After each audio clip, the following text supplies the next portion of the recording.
All right, what's going on, y'all? It's Combo Breaker 99. I'm back with another video. All right, y'all, as I said in my previous video, it looks like the UFC is trying to do a little bit of a makeover for the upper echelon of the 125-pound division in the UFC for the women.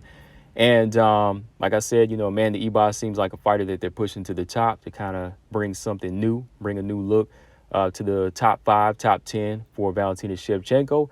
But it looks like they're adding another name to that. And this was shocking news. We talked a little bit about this in my live stream last night because it was just like hot off the press. A shout out to one of my followers, Gabriella. She had asked if I follow MMA.ideas on IG, and I do. We follow each other. Shout out to MMA.ideas. But he had posted this in his IG story. But yeah, y'all can see the picture right here. He posted that Erin Blanchfield is in talks to fight either a title eliminator like fight or a top 5 fighter early next year. But it looks like the news will be coming in the next few weeks by January. But yeah, they're looking like they're trying to plan some big things for Erin Blanchfield. So let me go ahead and pull that screenshot up. I read it to y'all last night, but for some of y'all that missed it and don't want to screw up through the live stream, this is it. Nolan King says he was told that Erin Blanchfield and the UFC are in agreement. UFC and Erin Blanchfield are in agreement that she's ready to face the elite part of the division. And King adds, we should expect to see a title eliminator fight next or a top 5 contender fight. And Nolan King adds a matchup for her is in the works for the coming weeks. All right. So either he means in the coming weeks that's going to be announced, or that fight is coming as early as the next few weeks, maybe like January or like February or something like that. So that's crazy, man. That's crazy. But you read it right there. Erin Blanchfield and the UFC feel like she's ready to face the elite part of the division. And as soon as I heard that, I was a little shocked, because she just got into the top 10 and now they're trying to push her into a title eliminator fight, right? And just to show y'all it's not fake news, MMA Junkie also reported it. Shout out to WMMA Rankings, but this is what they had to say. Basically the same thing. Blanchfield's in agreement. She's ready for the upper echelon of the women's flyweight rankings.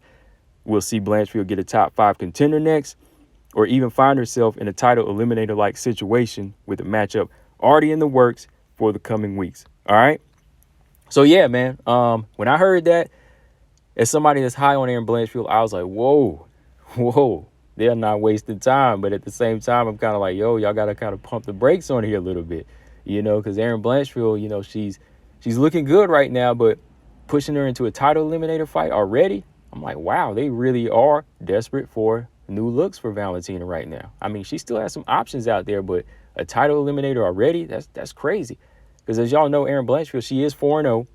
She is 4-0, kind of similar to like how Tyler Santos was when she got her shot. But, Tyler Santos did at least get to the mid part of the rankings. Erin's still at number 10. So, you can see a few different things from her before this happens. And, she is a little bit younger. But let's just look at the resume here. Yeah, she's 4-0, has some good wins, legit wins. Sarah Alpar, that's a good start-em-up fight. And then she beat Miranda Maverick pretty handily. That's a good win in my opinion. J.J. Aldridge, that's a good win. Molly McCann, that was kind of a fight down, and that was pretty much a give me, I think. But the way she did it in such brutal fashion just really makes you say, oh, wow, And I was kind of afraid of that because I feel like when the UFC saw that and the casual fans saw that, they were ready to rush it. You know what I mean? And I think that, Molly McCann, somebody that lacks that type of ground game, it was going to look like that. It was going to look like that because that's how it is when you face somebody of that type of caliber in BJJ. So Erin Blanchfield's fight down, to me, didn't really prove anything as far as, saying she's ready for a title eliminator. I wanted to see her fight up first, fight up maybe around her realm, around the 9, 8, 7 rankings like that, but it seems like they're going to push her into a top 5. Now, my thoughts on that as a whole, look, if she feels like she's ready, more power to her. And, if she wants to take that chance, hey, I got to give her all the respect because, we do have a lot of fighters that don't want that opportunity. A lot of fighters pump those brakes.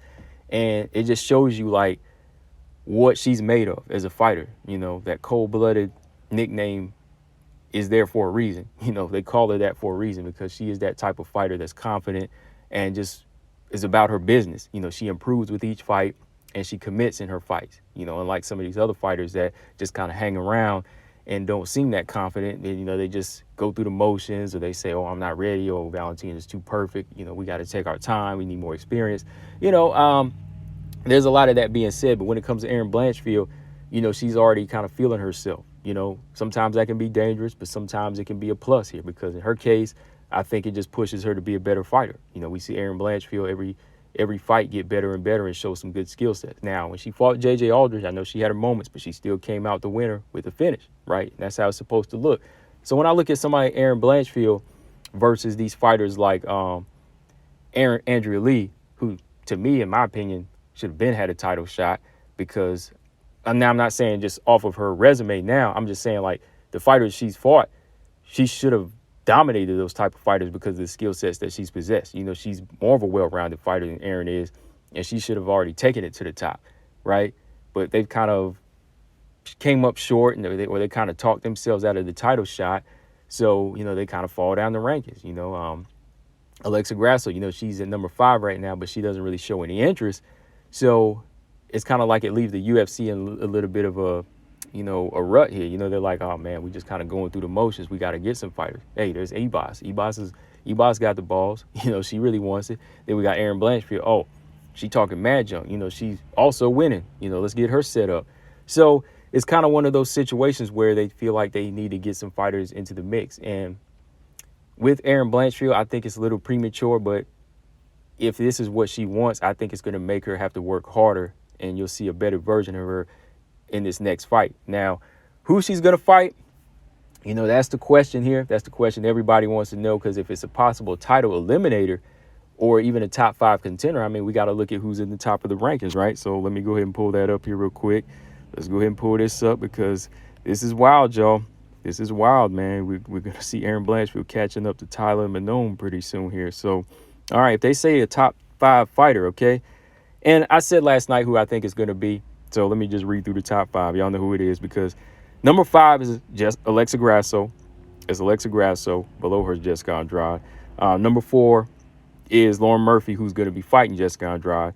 Number 3 is Caitlin Chikagan. I don't think it's going to be that fight, because Erin and Caitlin, they train together, and you know how that is. The girls have this training partner code where they won't fight, or they probably just won't match them up anyway, because that's not really a style I think the UFC will favor to make Erin look good in this case.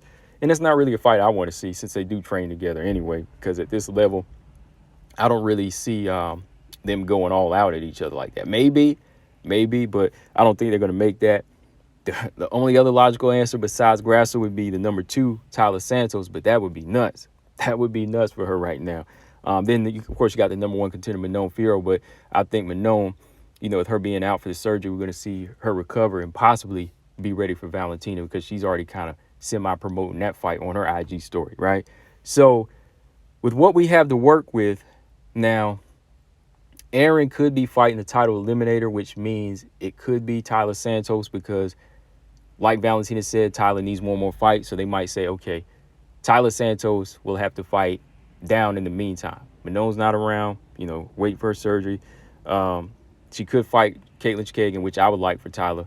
But in this case, they could say if it's a title eliminator, that could make it say, okay, it'll be Tyler Santos. If she wants her rematch, she's going to have to fight somebody else on the come up here. So it could be Tyler. Now, I don't really care for that matchup.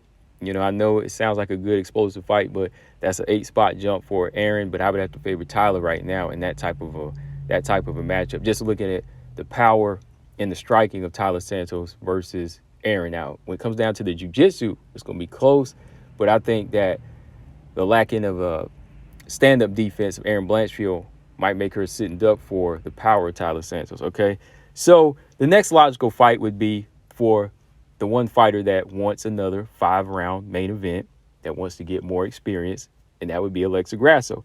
So if she's going to jump up from 10 to the top 5, let it be Alexa Grasso. Alexa Grasso, that's a good fight.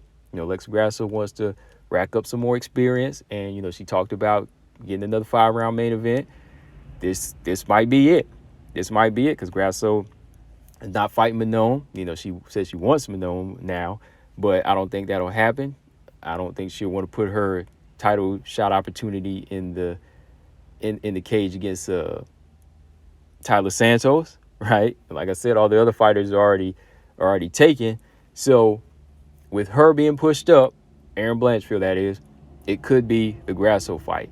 Because between them two, I think they want them on backup next after Manon as a title contender for Valentina Shevchenko. I know it sounds crazy, but if this is what they're looking at for her to fight a top 5, I think it's going to be Alexa Grasso, because if they want to push both of these fighters, the best way to do that is do it on a UFC fight night as a main event.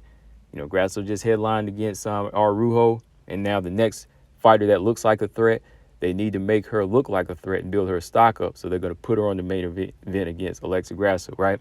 Now, her chances against Alexa are a little bit better, but again, the technical striking of Alexa Grasso could be problems for Erin.